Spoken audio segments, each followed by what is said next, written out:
堂堂镇北王府嫡小姐，居然饿成这样！她手里攥着什么？一块石头。她怕是饿糊涂了，把石头当馒头了。哼哼哼！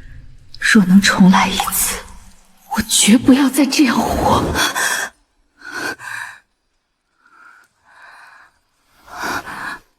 我还活着，不是梦，我真的回来了。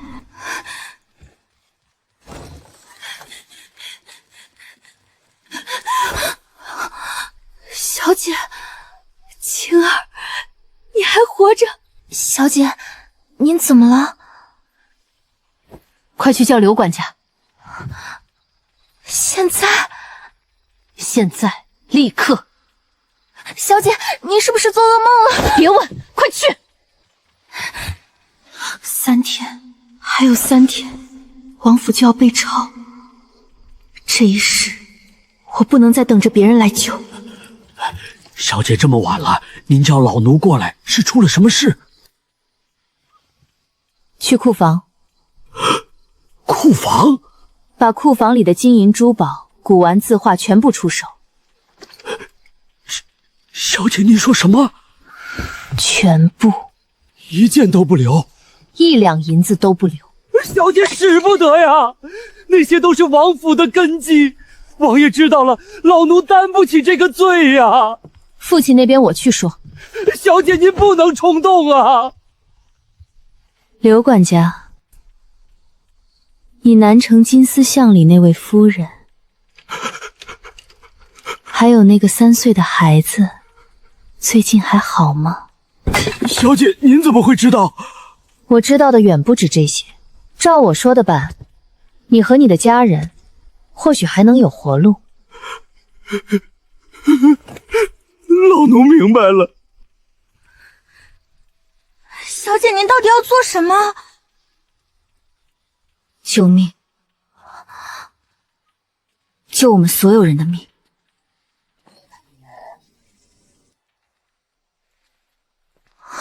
小姐，这么多宝贝，真的都要卖吗？宝贝，3天后，这些都会被抄走。到那时，他们换不来1碗粥。小姐，你为何如此笃定？因为我见过。见过什么？见过人饿到连石头都舍不得放手。城东通宝钱庄，城西四海当铺，城南的聚源米行，你即刻派人去，把他们的掌柜都叫来。都请来。分开请，从不同侧门进，不许惊动旁人。是。这一箱送去吏部尚书李大人府上。李大人？对。可李大人与王府素来不和。正因为不和才要送。小姐是想求他帮忙？我不求他帮忙，我只要他闭嘴3天。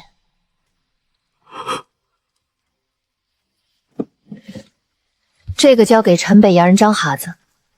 这里面是王府名下的田庄和铺面契书。小姐，这可是王府真正的产业呀！换掉。换成什么？城郊荒地，山地废田。越偏越好。越偏越好。小姐，良田换荒地，咱们不是亏了吗？现在看是亏，以后你就知道。那些荒地才是真正能保命的东西。老奴这就去办。天亮之前，库房必须空1半。是。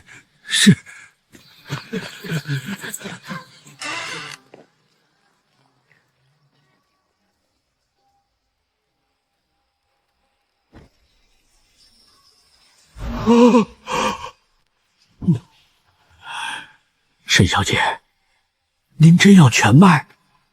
要。价格可不会太高。我不要最高价。那小姐要什么？限量。多少？有多少要多少。米面豆盐，能入口能久放都要。小姐这是要做大生意。不，我要活下去。小姐，金银珠宝都处理的差不多了，这是换来的银票和粮行存器。烧了，烧了！小姐，这可是几百万两啊！银票太显眼，留着就是货。那粮行存器呢？圣旨一下，粮行也保不住，马上去提粮。提出来以后呢？不要运回王府，直接送出城，藏到30里铺的地窖里。老奴明白。动静要小，人要可靠。是。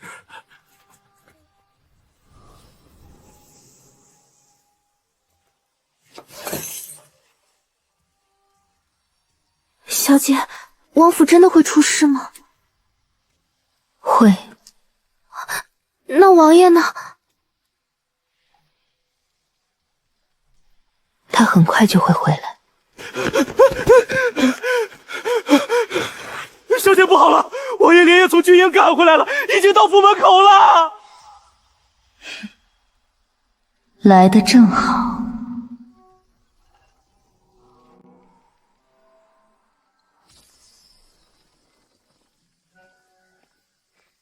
神话！你给我出来！小姐，王爷动怒了。去厨房啊，给我煮一碗桂花糖粥。都这个时候了，你还喝粥去？去。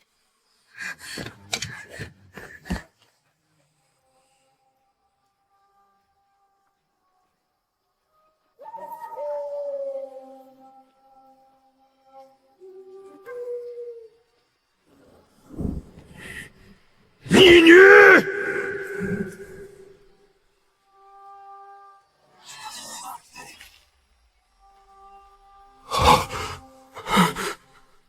父亲，3更半夜赶搬玉回来，是有紧急军情吗？谁给你的胆子？你敢变卖王府家产？那些东西留不住。你胡说！3天后，镇北王府也留不住。你这话是什么意思？京城的风要变了，父亲最好离三皇子远一点。你怎么知道三皇子的事？我做了一个梦。梦？我梦见王府被抄，梦见我们全家被押入天牢，梦见三皇子第一个站出来指认父亲。我还梦见父亲书房暗格里那封结盟信。那封信就是压垮沈家的最后证据。是谁教你说这些的？没人教我，我只是比父亲更早见过结局。老爷，花儿这是怎么了？母亲，手怎么这么凉？你是不是不舒服？母亲，我没事。你还护着他，他快把整个王府掏空了。老爷，花儿不是胡闹的孩子。他不是胡闹是什么？他这是要毁了沈家。父亲，给我3天。3天？3天之后，若我错了，我任凭父亲处置；若我没错，我们全家还能有一条生路。你拿什么跟我保证？我是为了救全家。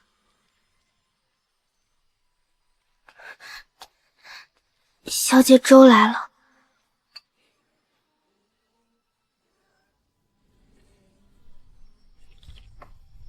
这个时候你还吃得下？父亲，我以前就是吃不下，也吃不到，才明白饭有多重要。您可以不信我，但这3天您必须装病。装病。对，病得越重越好。三皇子派人来问，您就说下不了床。宫里若召唤，你也不去。父亲，活下来比面子重要。我倒要看看你这个梦能梦出什么结果。花儿，跟娘来。好。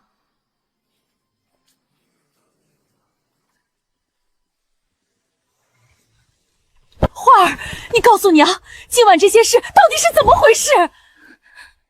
娘，如果说我做了一个很长的梦，您信吗？什么梦？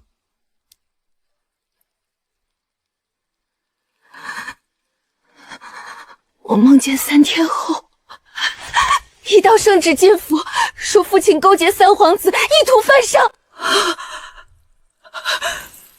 不可能，娘，我也希望不可能，可我看见了，官兵冲进王府，库房被搬空，下人被拖走，我们一家被押进天牢。别说了，我要说，因为这一次，我不能再让你什么都不知道。天牢里又冷又湿，没有热水，没有药，没有一口干净饭。我看着您一天天病下去，娘，您最后靠在我怀里，还在安慰我。您说花儿别怕，可我怎么不怕？我连一块馒头都找不到，我的孩子。娘，我不想再失去你们，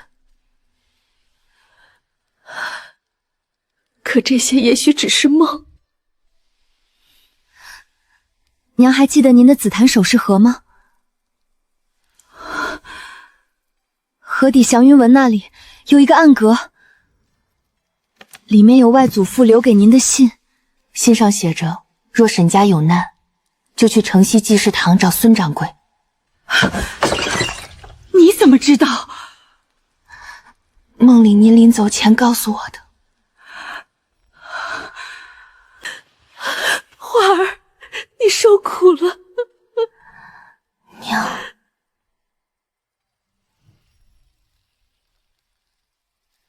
娘，这一世我一定带你们活下去。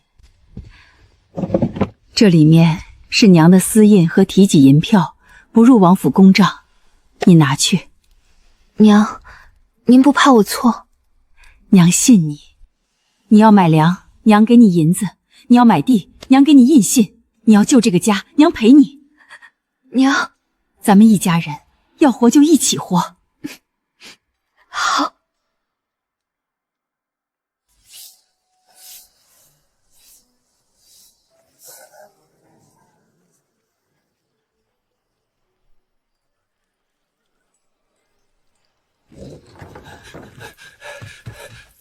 小姐，粮食已经分批送出城，30里铺的地窖也都藏满了。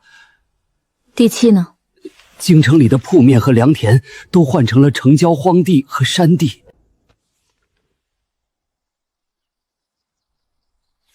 很好，这里有5万两。小姐还有银子，用来买命的，银子永远不嫌多。请小姐吩咐。第一，买药材。药材？治风寒的，退热的，外伤用的，能止痛的，能保命的，种类越多越好，不要集中一家买。是。第二，买布、棉花、盐、铁器。铁器要什么？菜刀、斧头、铁锹、锄头，能做饭，能开荒，也能防身。明白。第三，挑50个可靠护卫。标准呐。签过身契，家人在王府，心稳，嘴严，能吃苦。若有人不愿留下，给银子放他们走。愿意留下的，以后不再只是下人。他们是沈家的自己人。小姐，老奴替他们谢您。真到了那一日，他们会明白，这是彼此救命。小姐，宫里来人了，皇后召您立刻进宫。小姐，皇后怎么会突然召见？她坐不住了。那我们怎么办？进宫。不去不行吗？不去，来的就是禁军。小姐，奴婢怕就对了。进宫见他，不能太精神。为什么？我要让他觉得我还是从前那个胆小的沈花。小姐，你要装病？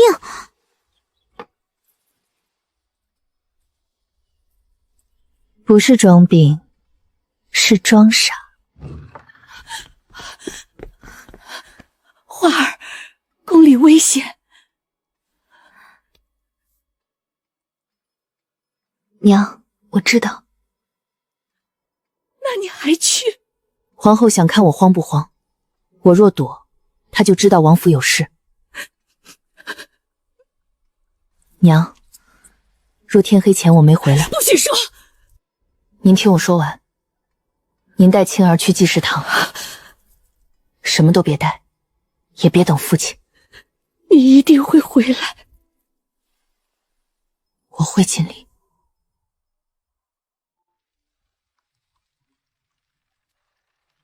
皇后，上一世你把沈家推入深渊，这一世该轮到你不安了。花儿来了。臣女沈花参见皇后娘娘。快起来。怎么脸色这么差？回娘娘，臣女近日总是做噩梦。噩梦？梦见什么了？臣女梦见王府起了大火，还梦见父亲被人冤枉。谁敢冤枉镇北王？臣女还梦见三皇子殿下指着父亲说父亲犯了大罪。花儿，这话可不能乱说。臣女该罚，臣女只是被梦吓坏了，求娘娘不要怪罪。傻孩子，梦都是反的。彻儿那孩子性子直，也许是朝堂上与你父亲争执过，你年纪小，听见几句就记进梦里了。原来是这样。自然是这样。玉珠，奴婢在。你跟花儿回府，她夜里睡不好，你懂安神香，好好照顾她。娘娘待臣女真好。本宫是看着你长大的，自然疼你。臣女谢娘娘恩典。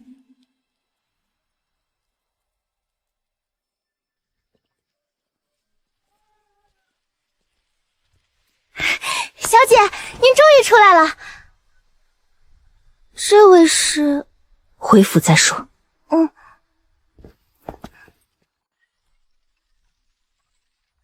还有2天。小姐，我们能赢吗？不是能不能赢，是必须赢。因为输过一次的人，再也输不起了。小姐，您刚才在宫里是故意装成那样的？不装怎么让皇后安心？玉珠姑娘，以后到了王府就把这里当自己家。小姐言重了，奴婢只是奉皇后娘之命照顾小姐。皇后娘娘想得周到，只是我年轻，身边有青儿伺候就够了。小姐的意思是？我母亲近日心境失眠，你既会调香安神，又是娘娘身边出来的人，照顾我母亲才最合适。奴婢小姐安排。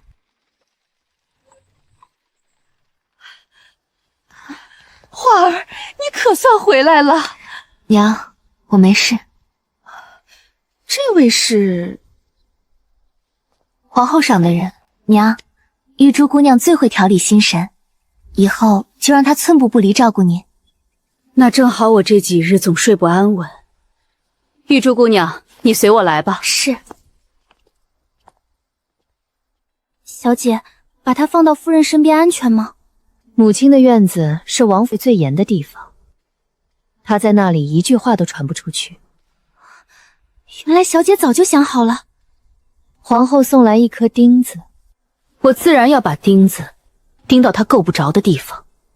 那接下来呢？叫刘管家。是。小姐，您吩咐的事儿都办妥了。说。粮食已经藏入地窖，药材布匹、棉花、盐和铁器也都分批送出城。护卫呢？挑好了50人，都是身家清白、嘴严心稳的人，他们的家人也已经用探亲的名义送出城。很好。小姐，还有一件麻烦事。说。多宝阁的钱掌柜看出我们急着出手，他故意压价，还说若我们不把剩下的古玩低价卖给他，他就去官府告发王府转移家产。这不是趁火打劫吗？他只肯出1成价。他既然想要，就给他。小姐，真给？给1成价也卖？卖。小姐，那不是便宜他了吗？他拿的越多，后面越烫手。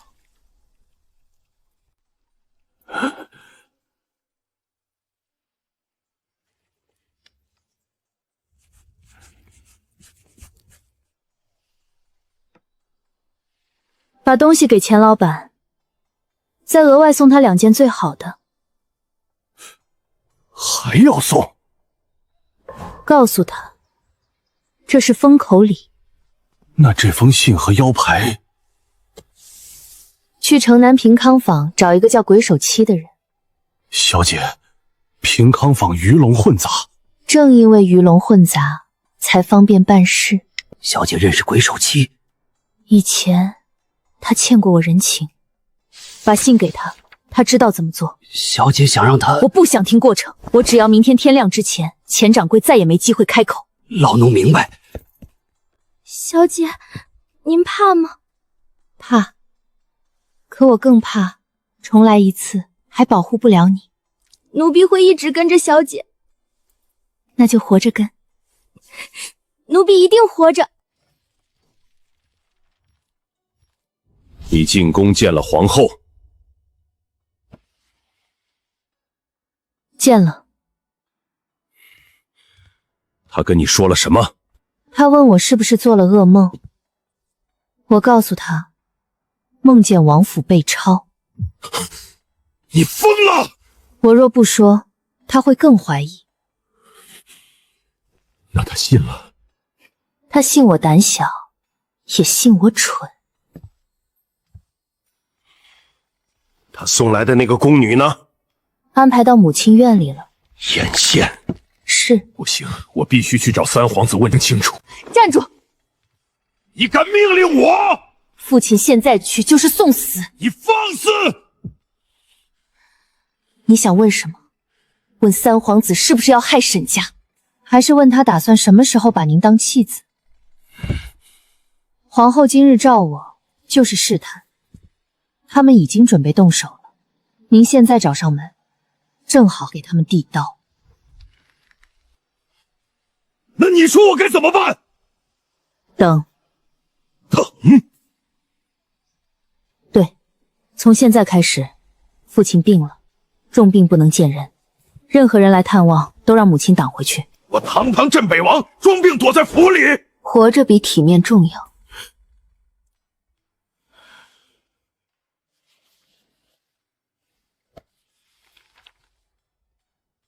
这是边境布防图，你从哪里来的？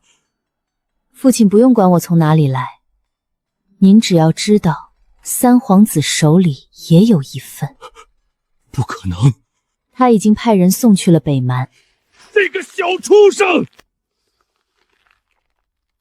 他要的不是沈家帮他夺位，他要的是沈家替他担罪。我现在就去杀了他！没证据，那就任他陷害。不是任他陷害，是让他自己跳进坑里。父亲写一封信，写给谁？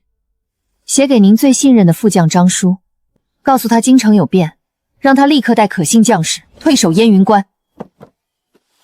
烟云关那里易守难攻，也是我们最后的退路。然后重新画一份假的布防图。假的？把粮草点改掉，把密道位置改掉，把能害死沈家军的东西全都改成假的。你要让他们搜出来？对，让他们亲手拿到所谓铁证，再让他们发现那铁证会反咬他们一口。花儿，你到底经历了什么？经历过一次家破人亡。好，父亲信你。那就请父亲先活下来。小姐，人都在这里了。你们应该都听说了，王府要出事，现在离开还来得及。小姐，我们不走，留下来可能会死。我们这条命本就是王爷救的，如今王府有难，我们不能退。你们呢？跟随小姐。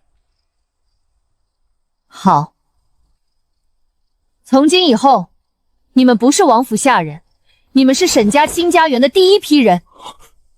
只要我们能活着离开京城，以后每个人都会有自己的田地和房屋。你们的家人，沈家养；你们的功劳，沈家记。小姐此话当真？我沈话说到做到。李武愿为小姐效命，愿为小姐效命。今夜开始，你们分批离府，去30里铺守住粮食、药材、盐铁。那不是货物，那是沈家的命。属下明白。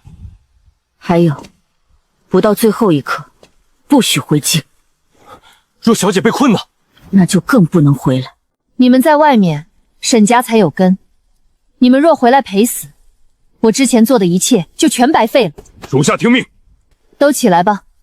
小姐，您真的长大了。不是长大，是死过一次，才知道什么最重要。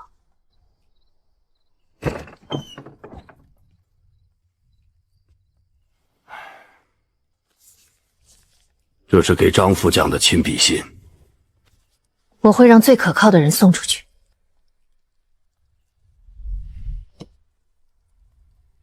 假的也画好了，放回暗阁。他们一定会搜那里。会，因为三皇子知道那个暗阁。我把他当盟友，他却把我当死棋。所以父亲以后记住，能决定沈家生死的，只能是我们自己。我记住了。小姐，我等随时可以出发。不急，吃饱睡足。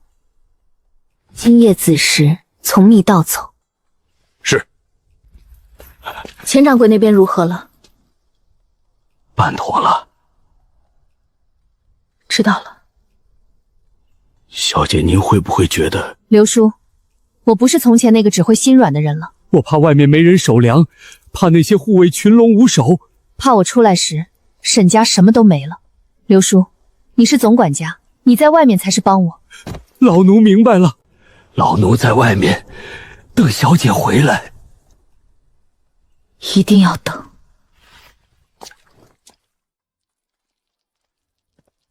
花儿，你父亲那边如何？娘放心，父亲已经想明白了。那就好。夫人，小姐，夫人，小姐，宫里又来人了。谁？是三皇子身边的李公公，说奉殿下之命来探望王爷病情。他果然按耐不住了。花儿，娘该怎么做？娘，您只要记住，现在您不是王妃，您只是一个担心丈夫病情的妻子。他要见父亲，您就哭；他要硬闯，您就闹；他越急，您越乱。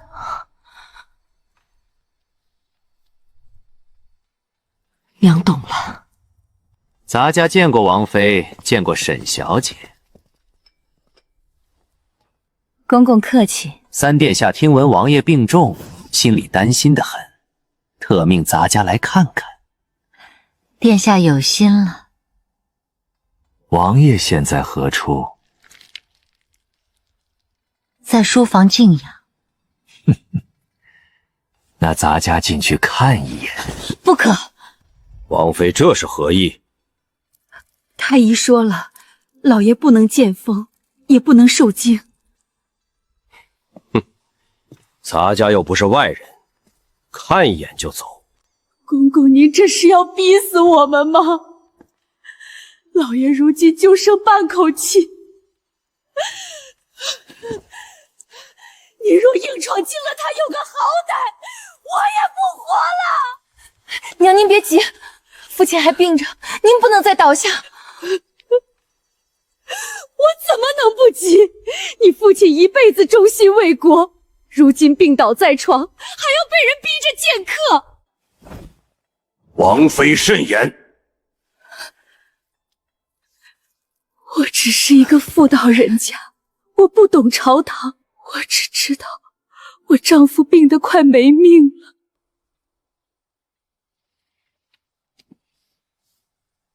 哼，罢了。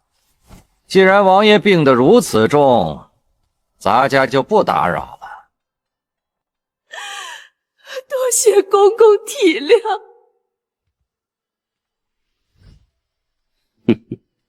沈小姐，三殿下很关心你。臣女惶恐。殿下还说，若王府有什么难处，只管开口。臣女记下了。那咱家就回宫复命了。花儿，娘刚才有没有录破绽？没有，娘做得很好。那就好。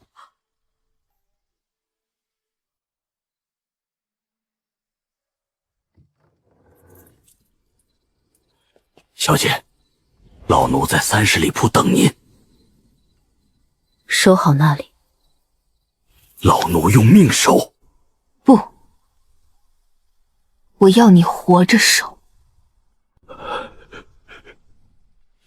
是。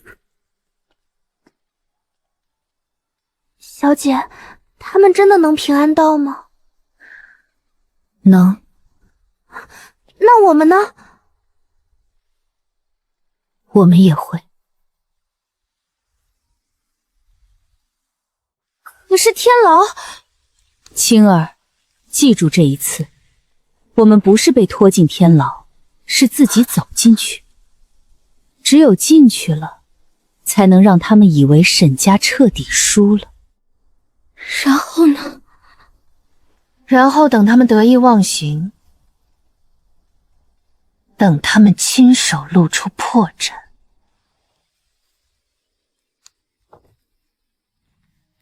小姐，来了。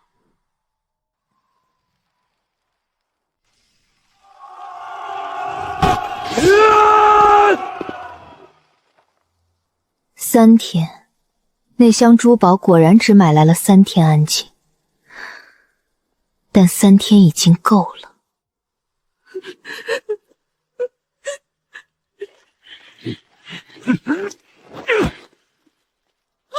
老爷，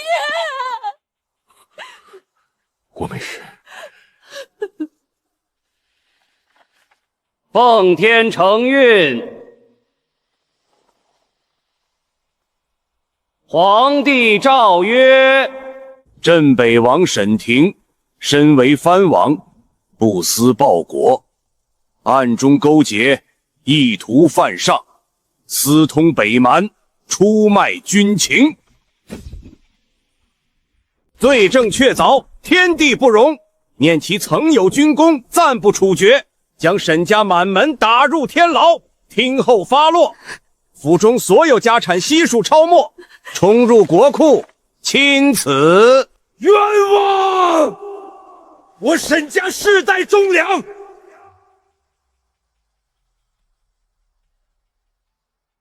亲，抽。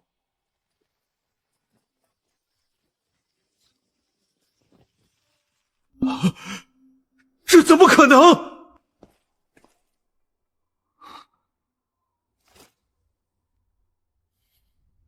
东西呢？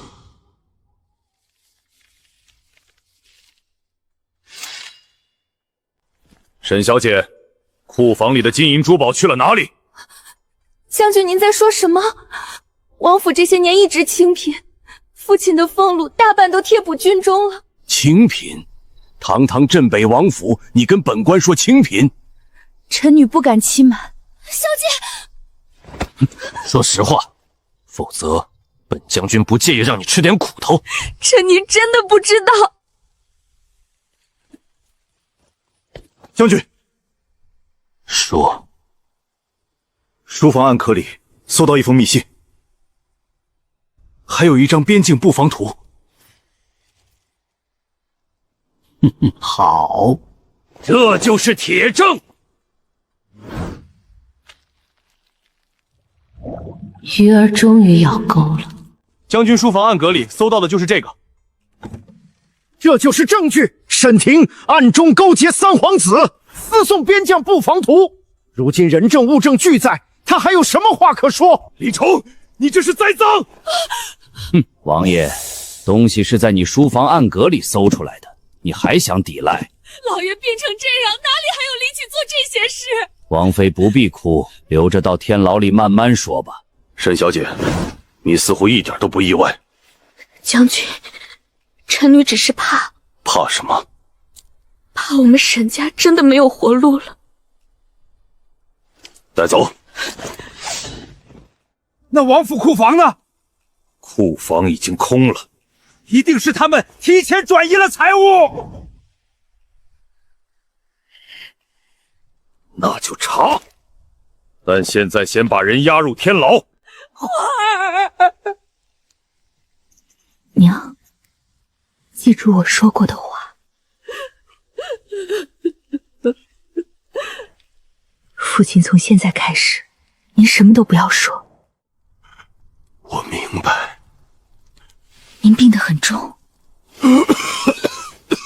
病入膏肓，还愣着做什么？押走！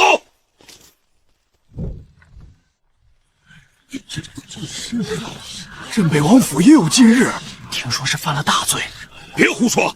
镇北王府守了边关半辈子，可圣旨都下了。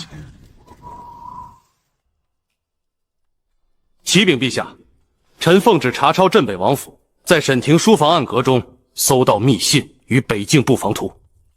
呈上来。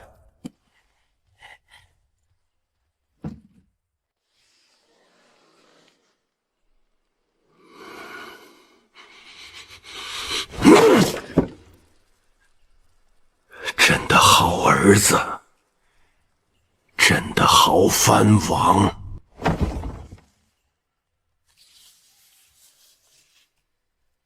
这图还有谁看过？回陛下，臣搜到后立刻封河入宫，路上无人敢看。沈婷呢？已押入天牢。他可认罪？没有，只是说有人栽赃。凡是被抓的人都说自己冤。传诏车。陛下，现在奴才这就去。沈婷，诏车！你们当真以为朕老了就什么都看不见了？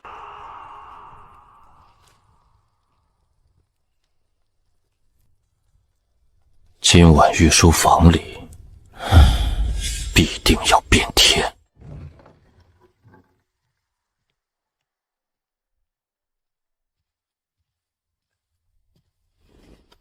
儿臣参见父皇。父皇，看看。父皇，这是假的，假。这是沈婷，沈婷陷害儿臣，她知道自己逃不掉，故意拖儿臣下水。这张布防图呢？北京布防如此机密，除了沈婷，还有谁能拿到？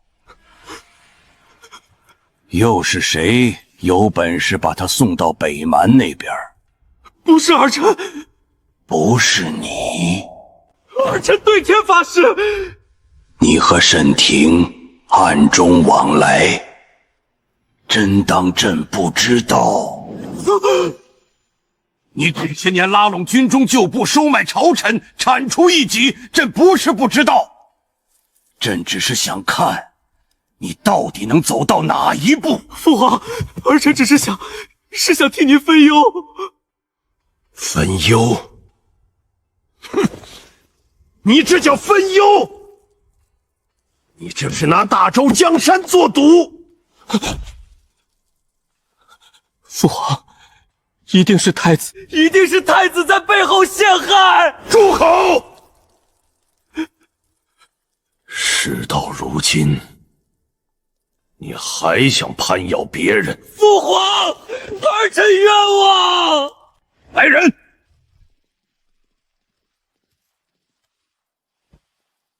革去赵彻所有封号。父皇，圈禁府中，没有朕的旨意，终生不得踏出府门半步。父皇，你不能这样对儿臣！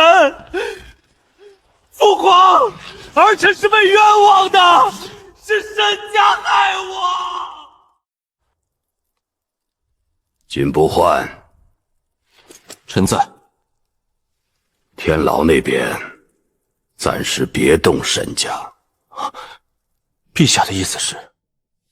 朕要看，若北蛮真动了，会不会真的乱？臣明白。这局就不只是沈家赵策的局了。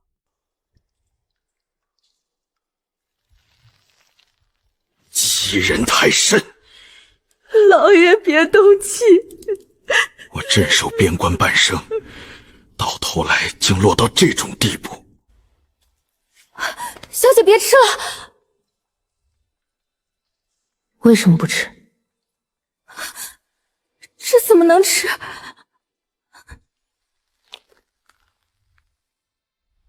娘吃。花儿，娘吃不下。吃不下也要吃。妈不饿。娘，饿死比冻死更难受。我知道。小姐，别哭，现在哭没用。花儿，你是不是早知道我们会进这里？知道。所以你才要我装病？是。我这一生自以为看透君臣，看透朝堂，到头来竟不如你看得清。父亲不是看不清，是太相信赵彻了。我错了。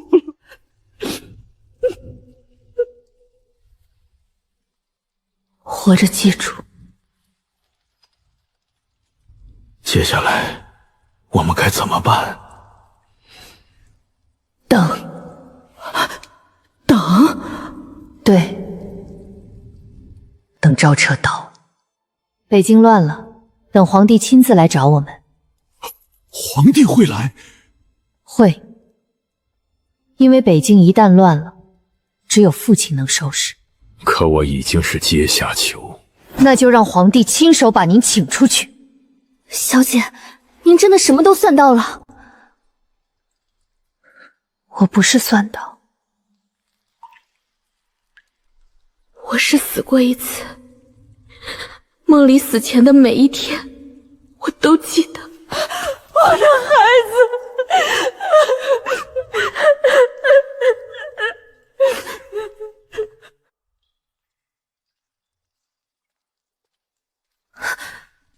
谁？王爷、王妃、沈小姐，你是何人？小的姓卢，从前在北京军中待过。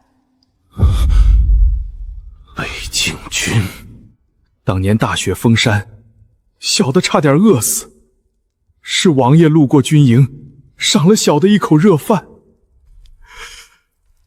王爷或许不记得，可小的记了一辈子。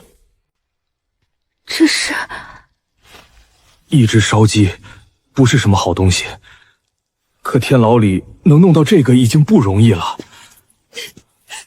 孩子，多谢你。王爷，别这么说。小的没本事，只能做这么点事儿。大哥，外面有什么消息？姑娘是问三皇子。京城都传疯了，听说三皇子被陛下圈禁了。这么快？听说是从王府搜出了证据，陛下大怒，当夜就下了旨。现在满朝文武都不敢提三皇子，皇后宫里也乱了。小姐真的成了。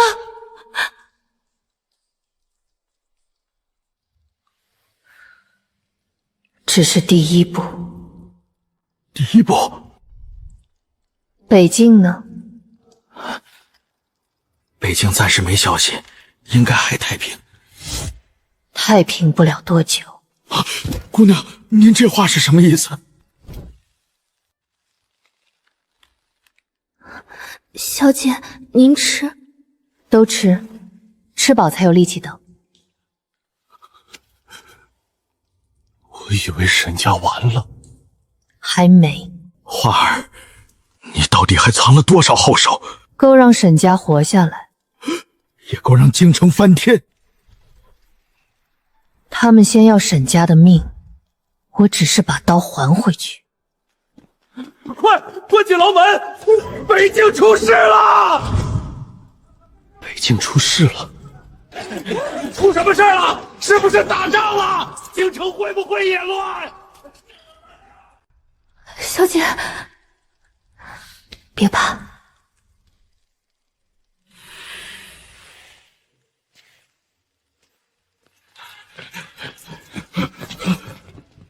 北京怎么了？王爷出大事了！说，北蛮30万铁骑南下，燕云关防线被撕开了。不可能！是真的。燕云关地势险要，张富强手里有5万精兵，粮草也足，怎么可能这么快失守？外面都乱了，听说北蛮人像知道我们的布防一样，他们专挑薄弱处打，连破3城。父亲，是那张图？是。可那是假的！所以他们看似赢了，其实是在走向死路。假的？陆大哥，这些话出了这间牢房，你一个字都不要说。小的明白。花儿，你把北蛮也算进去了？不是算，是他们自己贪。赵彻想借北蛮的手坐实沈家的罪，北蛮想借此吞下大周北境。皇帝想借这件事除掉沈家，既然他们都想要，我就让他们一起拿。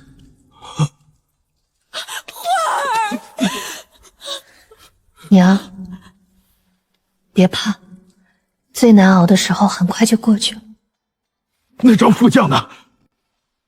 张叔收到信后，已经退守真正的伏击点——狼牙山，还有虎跳峡。北蛮人以为燕云关被撕开就是胜了，可他们不知道，燕云关后面不是坦途，是口袋。他们进得越深，死路越窄。姑娘，您是说北境不是败了，是开局了？陛下，北蛮连下3城，朝中大臣都在殿外候着，请陛下早做决断。决断？朕还能如何决断？沈婷在天牢，赵彻被圈禁，北境军心已乱。陛下，北境战中太快了，北蛮像是提前知道我军布防，他们走的每一步都极准。不防土，去军旗手，取真图来！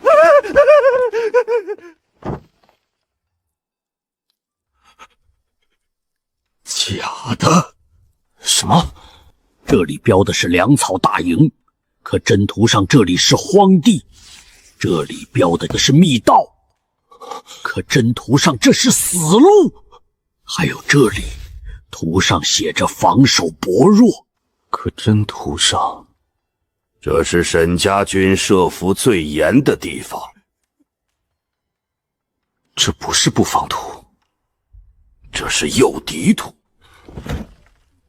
好狠，好准，好一个沈庭！陛下，现在怎么办？去天牢。陛下亲自去。难道让朕这北京彻底崩台？可沈家现在还是罪臣。罪臣，若他的局能救大周，那朕就得亲手把罪臣请出来。奴才这就备驾。沈华，你还有多少话要跟朕说？这是来接人的。前几日还抄家入狱，今日怎么像请贵客？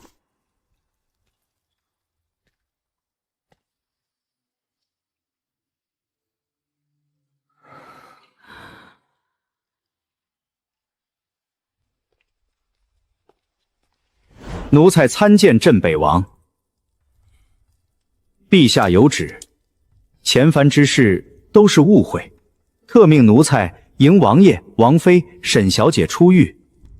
一句误会就算了，让他说。北境危急，陛下还请王爷立刻出山，重掌兵权。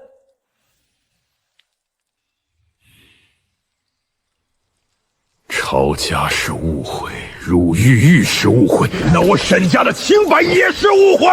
王爷息怒。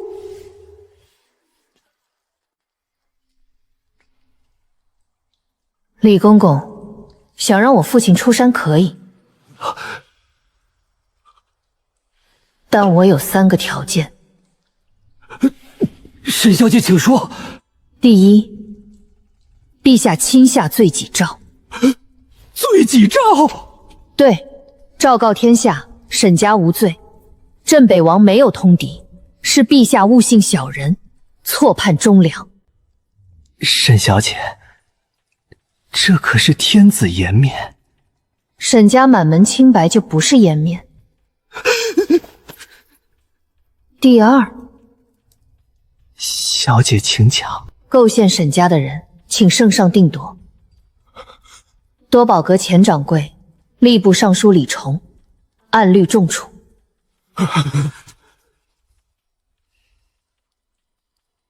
第三，父亲恢复兵权后，北境战事由他全权决断，皇帝不得插手军令。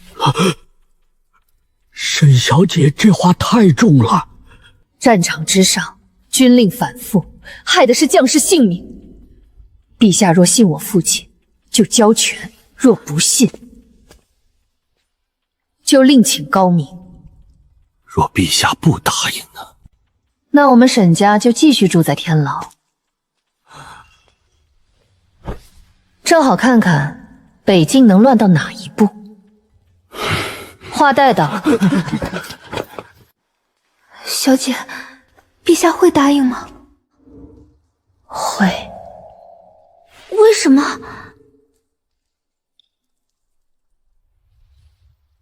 因为他没有第二个沈庭。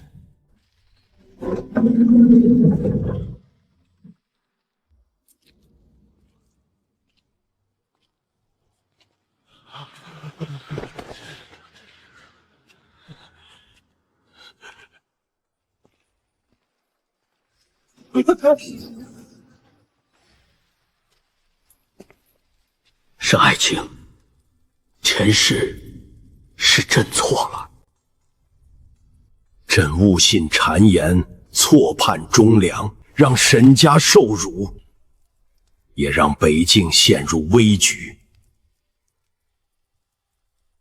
朕有愧。奉天承运，镇北王府世代忠良，并无通敌之罪。前番抄家入狱，皆因奸人构陷。朕识人不明，误责忠臣。今昭告天下，还沈家清白。第二件呢？多宝阁前掌柜李崇及相关党反已全部下狱。第三件呢？朕恢复你镇北王爵位，复你兵权。北境战事由你全权统领，粮草兵器援军朝廷全力供给，军令朕不再干涉。沈婷，北境百姓等不及了，臣可出征，但臣不是为陛下，臣是为北境百姓，为还在等援军的将士。朕明白。小姐，我们能出去了。前世，这扇门只在拖走人时才开，这一世他终于为沈家打开。走。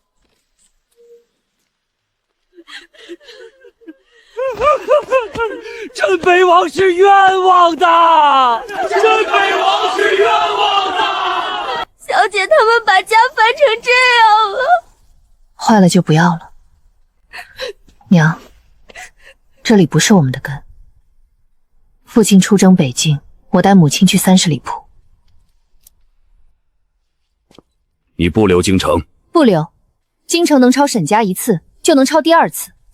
我们要自己的地，自己的粮，自己的人。好，这次听你的。小姐，皇后出事了，你还敢来？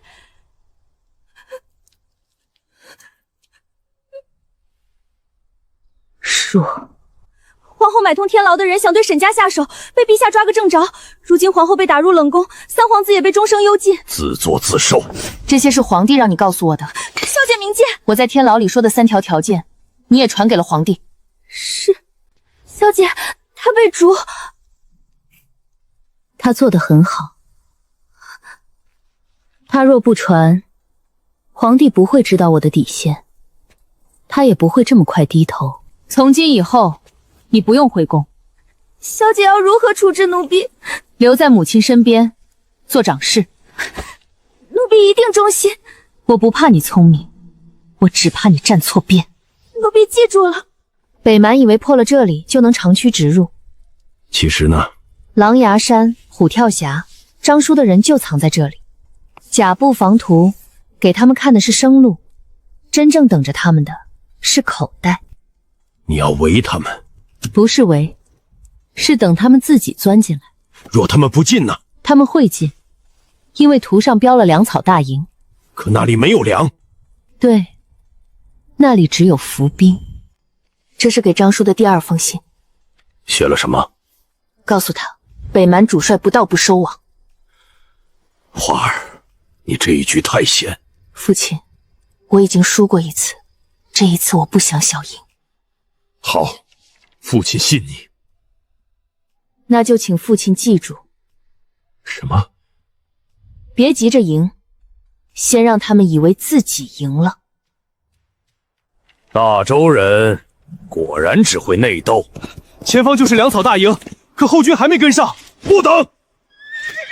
万一有诈！这图是从大周皇子手里来的，你怕什么？将军，可以打了吗？再等。他们快过山口了。小姐说了，主帅不到不收网。来了，北蛮王旗。风谷口，断粮车，放信号。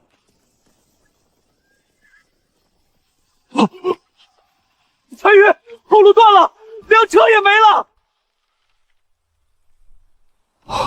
不可能，这里明明是薄弱处。陈宇，我们被骗了。王爷可以收网了。三面合围是。花儿，这一局成了。陛下大捷！说，镇北王三面合围，北蛮主力大败，北蛮单于被生擒。赢了，陛下，是沈家赢了。这场胜仗是沈家打的，这座江山也是沈家替朕保住的。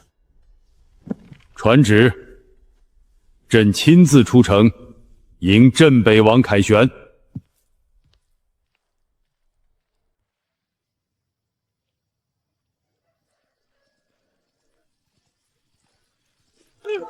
镇北王沈家军，沈家又救了大周一次。臣幸不辱命。沈爱卿立下不世之功，朕必重赏。臣不要重赏，臣归还虎符。沈爱卿忠心，朕心甚慰。臣还有一请：北境连年战乱，三州百姓流离失所，城池破败，臣愿带沈家永镇北境。请陛下将北境三州划为沈家封地，由沈家全权治理，自建军队，自收税赋，唯一条件，沈家军世代镇守国门，北蛮一日不退，沈家一日不离北境。这个朕不能拒绝。沈家刚救了大周，北境也必须有人镇守。若朕拒绝，沈家不要京城兵权，要的是一个真正属于自己的根。北境三州交由沈家治理，望沈家永镇国门，不负大周。臣领旨。小姐成了。是，沈家终于有家了。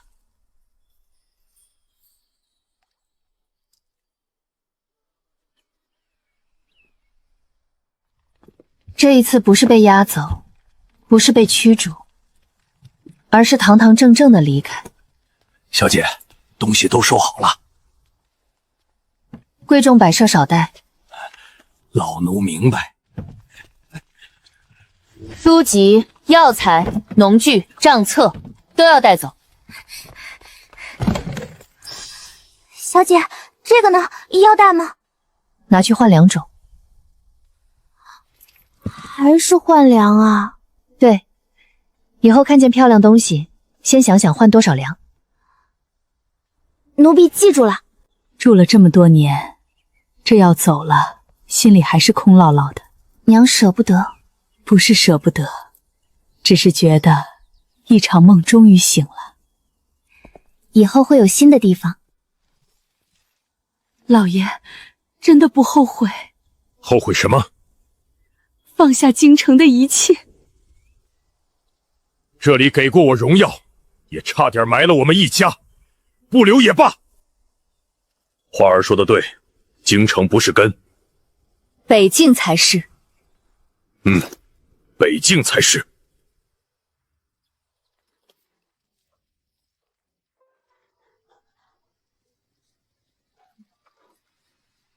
这么多人。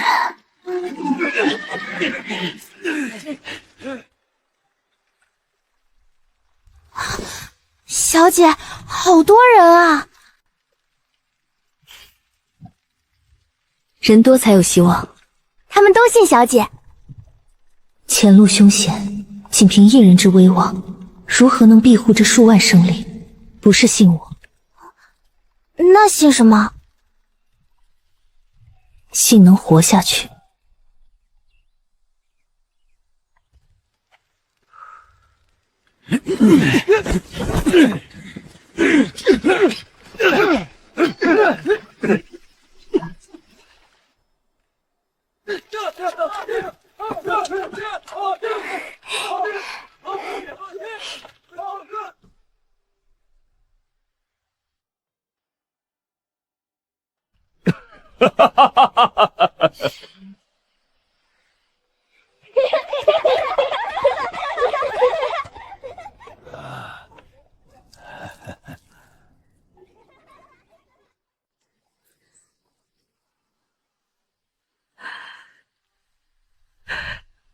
花儿，这里真的变了。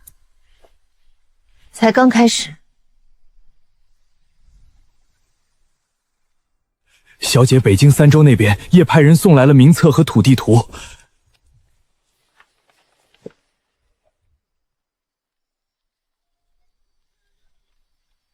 让账房连夜整理。是。还有派人去各州县传话。传什么？沈家来北境不是来收刮百姓，是来让他们活。老奴这就去办。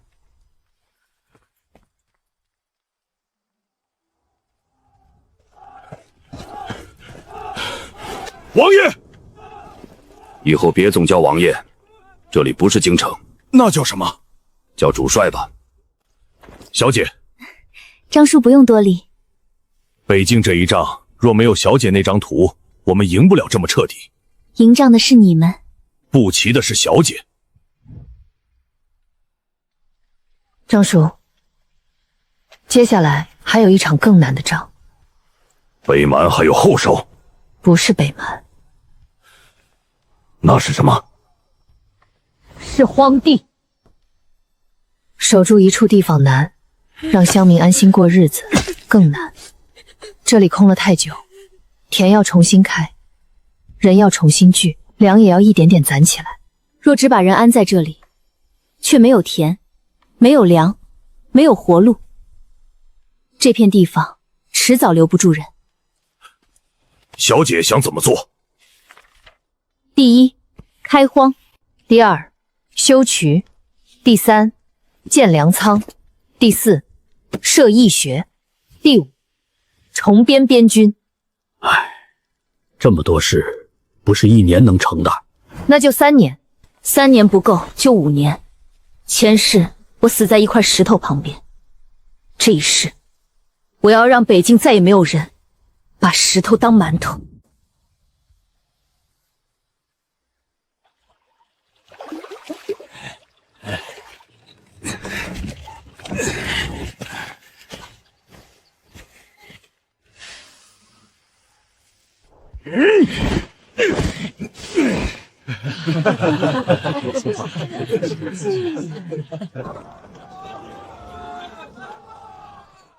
小姐，您看，今年的粮比去年多了好多。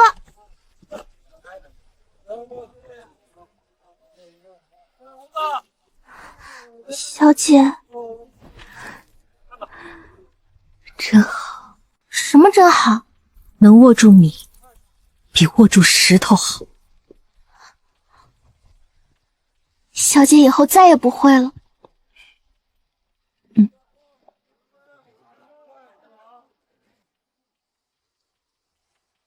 王妃，我写对了吗？这里少了一横啊。那我再写。慢慢写不急。夫人现在每日都很开心。娘喜欢孩子。小姐以后也会有自己的孩子吗？你现在胆子大了。奴婢就是随口一问。我现在想的不是嫁人，不是后宅，也不是荣华，我想的是粮仓满不满，水渠通不通，百姓冬天有没有棉衣，这些比任何风花雪月都重要。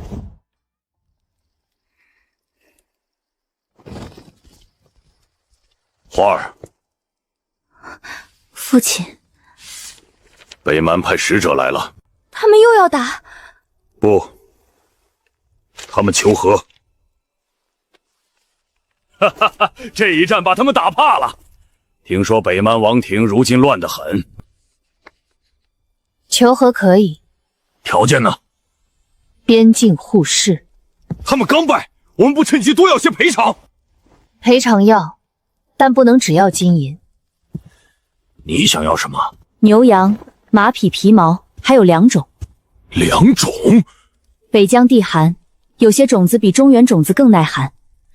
另外，护市开了，边民才能活。边民有饭吃，就不会轻易被人挑动。小姐是想用生意稳边境？刀挡一时，饭能稳一世。好，就按你说的办。单帅，如今北境到底谁说了算？能让百姓吃饱的人说了算。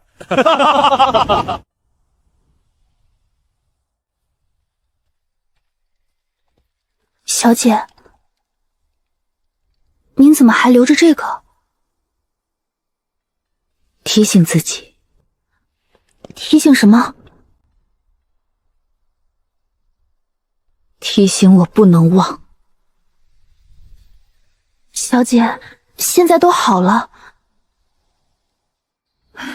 是啊，都好了。那这石头……小姐，不扔了它？不扔。我要记住。夜风吹过，粮仓里的稻米发出微微的沙沙声，像一场很轻很轻的雨。前世我死在饥寒里，这一世我要活在粮香里。小姐，我们真的赢了！那里有母亲的笑声，父亲的军帐，有孩子的读书声，有百姓做饭升起的炊烟，也有我用一世痛苦换来的新生。不，不是赢了，是终于活下来了。